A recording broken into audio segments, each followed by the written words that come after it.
Bé, perdoneu el retard, bona nit a tothom, però és que falta un membre del jurat que per la manifestació que hi ha a Barcelona això està arribant tard i aleshores, doncs, això, hem fet una mica de temps. Bé, jo quan fem aquestes celebracions de la nostra entitat m'agrada molt, en primer lloc, doncs, fer un recordatori a tots els que ens han precedit.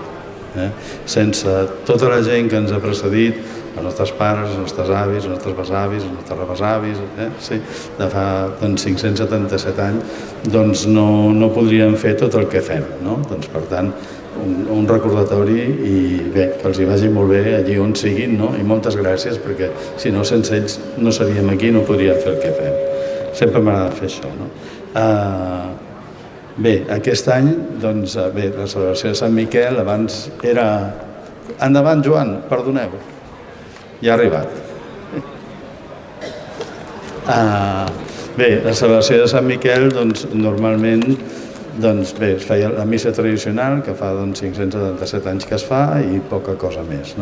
Fa un temps doncs, vam incorporar la beca, donar la beca el dia del patró. Aquest any és el 5è any que podem atorgar una beca i que hem tingut la sort, i gràcies al jurat, que després el veureu, doncs que tenim molt èxit i tenim molt bons treballs i cada any bé, va millor això. Fa un parell d'anys vam incorporar en aquesta festa també el toc de campanes, que heu sentit abans de la missa i després, que és un toc de campanes especial d'aquesta festa i tradicional, o sigui que també és patrimoni immaterial. I avui tindrem la sort de gaudir per primera vegada, fora de la presentació que vam fer el dia 14, del ball parlat dels Diables Revenedors, que també és un exemple de recuperació de patrimoni immaterial. El patrimoni immaterial, ho deia l'altre dia, però ho repetiré avui, el patrimoni immaterial és realment molt més rellevant potser que el patrimoni material, en tant en quant el patrimoni immaterial ens conforma com a país i com a nació. Les nacions es conformen a base d'un imaginari i el patrimoni immaterial en forma una part molt important. També vull agrair la boníssima feina dels Diables, que han treballat molt durant un any i han aconseguit una colla magnífica i un producte que ja ho veureu que és fabulós. Bé, la nostra beca va ser la primera iniciativa que vam tenir en el moment que vam decidir canviar l'entitat i tirar-la més cap a ser una promotora cultural i menys mútua. Com us deia, estem molt contents i ha anat molt bé. Vull dir que no ens podem queixar. Bé, agraeixo la presència del jurat, excuso la presència, no els presento perquè em sembla que els coneixeu tots, excuso la presència de l'Agustí Alcoberro, que ha tingut un inconvenient i avui no ha pogut venir. Bé, tenim el Xavier Casanet, en Joan Soler, que el dec està tapant perquè estic al mig, i en Josep Bracons. Els hem d'agrair molt perquè fa 5 anys que ens aguanten, que ens ajuden, ens assessoren amb això. Bé, gràcies. Què més he de dir, que després m'ho descuido? Bé, us dic que aquest any, com tots els treballs han sigut interessants i que al final hem atorgat la beca d'aquest any a un treball que es diu una aproximació a la revenda abans del privilegi de 1447 a partir de les ordinacions municipals, amb en Carles Vela, que ara us el presentaré, que no sé on és però està per aquí i els el presentarà. Bé, en definitiva, aquest treball el que vol fer i vol explicar és que quan es constituïa una confraria professional és que anteriorment ja hi havia uns treballs preparatoris, no sortia del no-res, és a dir, ja hi havia gent que feia coses i al final acaben demanant un permís per agrupar-se i tenir caixa comuna, però és una cosa que sortia del cel, és a dir, retrocedirem bastants anys respecte al 1447, que és el nostre any fundacional. Per això és interessant. Bé, jo passo la paraula al jurat, que primer us presentaran el guanyador i i després en Joan Sunyers us explicarà una mica el treball. Quan ells acabin li donarem la paraula i rebrem a Carles Vela, que li donarem tots els elements, i bé, seguirem. Doncs passo la paraula al jurat. Gràcies.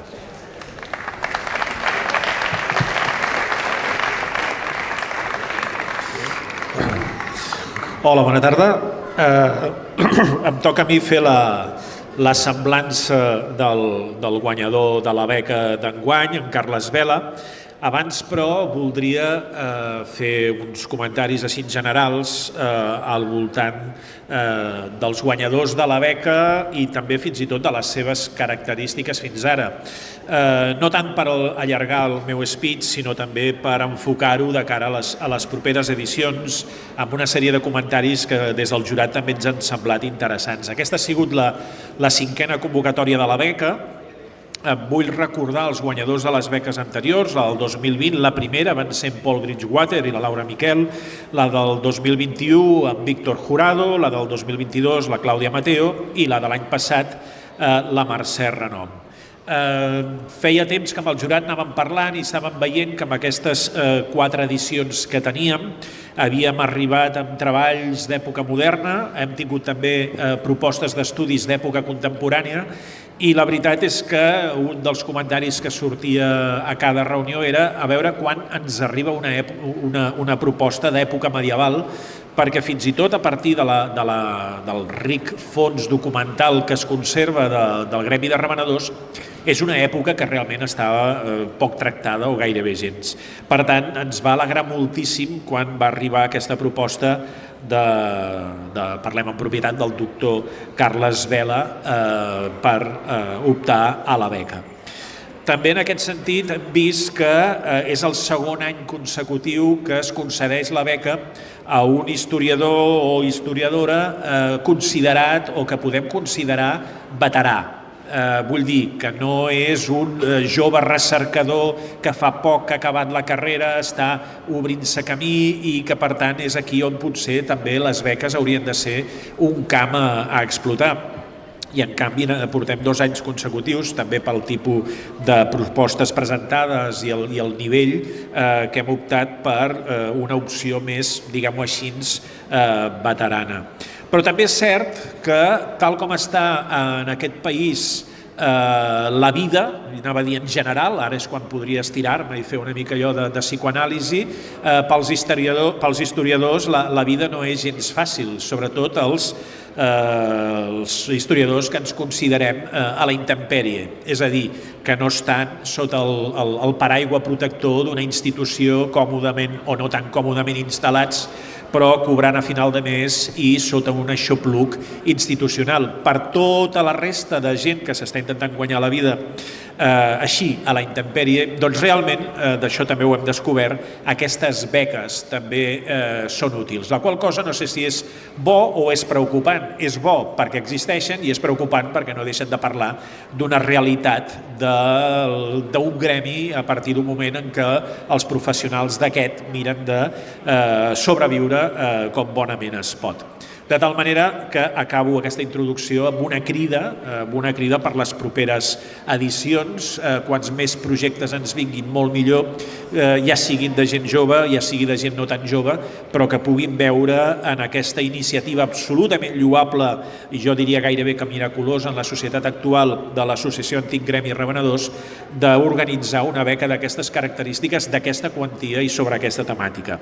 Hi ha moltes maneres de fer país, jo ho diré d'una altra manera, hi ha moltes maneres de fer ciutat i jo crec que aquesta és una de les també més importants.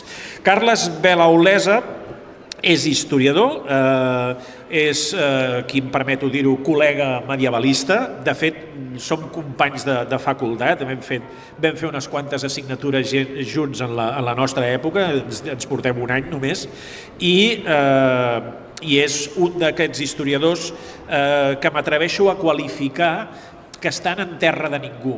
És un historiador que a través del seu currículum, que us esmentaré mínimament, no podem dir que sigui un historiador, un professional instal·lat professionalment, però tampoc viu en el costat salvatge de la vida, llavors és com una ànima que va oscil·lant i és, per tant, un dels, no sé si dir supervivents o un dels tossuts. I en aquest sentit lloo molt la tossuderia des de l'àmbit professional en els camps acadèmics i intel·lectuals com poden ser els de la història i com poden ser els de la història de la nostra ciutat. És llicenciat en Geografia i Història, llicenciat de l'any 92, el seu grau de llicenciatura va ser a través de la tesina, ja comencem també amb les temàtiques relacionades amb la beca, el llibre de contes de Francesc Canes, Espacier i ciutadà de Barcelona. Té un màster en estudis euroàrabs per la Universitat de Girona i és doctor en Geografia i Història, en Història Medieval per la Universitat de Barcelona l'any 2005, amb la seva tesi, també tesi de gremi, tesi de sector professional, Espaciers i Candelers a Barcelona a la Baixa Edat Mitjana, Testaments, Família i Sociabilitat, dirigida per la doctora Maria Teresa Ferrer Mallol. De fet, ara me'n recordo que algun cop t'havia vingut a veure allà al CSIC, que estaves treballant amb la beca alguna vegada. Professionalment ha sigut professor associat de la Universitat de Girona entre els anys 2004 i 2009. També ha sigut investigador en pràctiques Juan de la Cierva pel CSIC, per la institució Milà i Fontanals, fins a l'any 2013 i benvingut al club, investigador autònom a partir de l'any 2013 i fins al 2018, si és que s'ha deixat de ser. Actualment és també investigador principal d'un projecte de recerca sobre el corpus documental de les relacions internacionals de la Corona d'Aragó amb el doctor Antoni Riera Melis a través de l'Institut d'Estudis Catalans. Participa en 4 projectes I+D de grups de recerca que ara no us comentaré, tots relacionats amb universitats, amb la Universitat de Barcelona principalment, i té només en la selecció que ens ha enviat del seu currículum, una trentena de publicacions força diverses, força variades. De fet, en Carles és un dels, suposo que també per la coneixença ho fa, que puc dir que he llegit de tant en tant quan trobo algun article seu, i aquí sí que puc donar fe de la seva rigorositat, la seva seriositat i la seva implicació en les recerques que entoma. Per tant, en aquest sentit també és una garantia a l'hora de poder-li encomanar una beca com aquesta amb el projecte que ens ha presentat i que ara el Joan en farà esment. Només un petit esment, vull dir, ara quan el veieu, quan haguem acabat i si el voleu saludar, us podeu dirigir amb ell en català, en castellà, en anglès, en francès, en italià, en àrab, en aragonès, en llatí i en esperanto. Qualsevol de les 4 llengües probablement seran ateses amb molt de gust per part del Carles, perquè dono fe que les coneix, les llegeix i les treballa. Vaja, crec que queda prou presentat. Doncs, tot teu. Molt bé, Xavier, gràcies, home.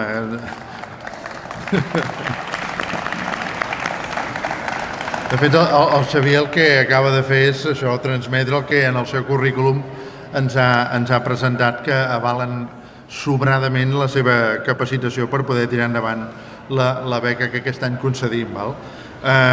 L'única cosa que t'has deixat de dir, que a mi és una de les...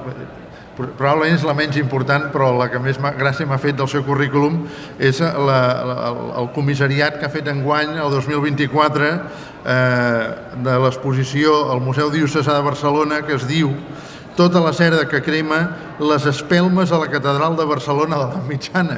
Vull dir que la temàtica dona per molt. No, és que per molt. Per molt, en fi, vull dir que demaneu-li el que vulgueu al Carles, que us parlarà de tot el que coneix, és un torrent d'erudició. En relació a la beca que estem concedint aquí, la seva proposta realment era molt suggeridora pel fet que tractava una època que encara no hem tractat, que és l'època medieval, com he dit el Xavier, però que sobretot es volia, i es vol, enfocar en què era el gremi abans de ser gremi. És a dir, ell parteix de la hipòtesi més que raonable de que quan es constitueix el gremi l'any 1447, en realitat el que es fa és institucionalitzar una manera un estat de col·laboració entre tots els professionals tenders revenedors de Barcelona d'una manera col·lectiva amb uns objectius molt clars que són doncs els de fer força, de marcar presència ciutadana i de poder influir en les decisions del Consell de Cent de Barcelona. Ell iniciarà la seva recerca el 1339, que és quan es crea la figura del Mustassaf, que és el càrrec municipal que s'encarregava de la gestió de l'activitat del mercat públic, i que per tant vetllava per la normativa de que tots els professionals que venien producte es fes segons una normativa ben específica i paguessin els tributs que s'havien de pagar. Aleshores, aquest estira i arronsa entre el govern municipal i l'activitat comercial acabarà provocant la creació de gremis que s'acaben institucionalitzant. El més antic que coneixem i encara és viu és el nostre. Li vam demanar si a més d'explicar als revenedors abans del gremi, podria explicar pròpiament el naixement del gremi, perquè és de vital importància conèixer quins motius i com es va gestionar fins i tot la part més diplomàtica i més política de la creació d'aquest gremi l'any 1447, que ve avalat per una concessió reial, d'acord? Que no és el Consell de Barcelona, sinó una concessió reial. I s'hi va venir sense problema perquè, com a medievalista, no té por a la documentació del 15 en endarrere, que lògicament està en llatí o en català vernacle de l'època i té les seves dificultats. A mà no hi ha tanta documentació com pugui semblar, etc. Tota la documentació que ens ha mostrat en el seu projecte existeix en l'arxiu de la ciutat de Barcelona, a Ca l'Ardiaca, i crec que donarà molt de sí. Hi ha molta documentació que s'ha de mirar amb molt de detall i que ens aportarà moltes novetats, que és el que sobretot volem emparar sempre endavant amb aquesta beca. I dit això, res, per la meva part, dir que la decisió va ser absolutament unànim per part de tot el tribunal i ràpida. Ho vam veure de seguida que la cosa era més que solvent i estàvem la mar de contents i entusiasmats i apassionats per veure quina feina que ens oferirà el Carles. Oi? I dit això, no sé, el Carles ha de parlar, no? Sí. Ai, el Carles, perdó. Poses a l'altre, i que ell es posi al mig. Com vulgueu. No, però no sé si ho volen parlar a fer dret. No, que parli des d'aquí. Parla aquí, no? Li donarà el diploma que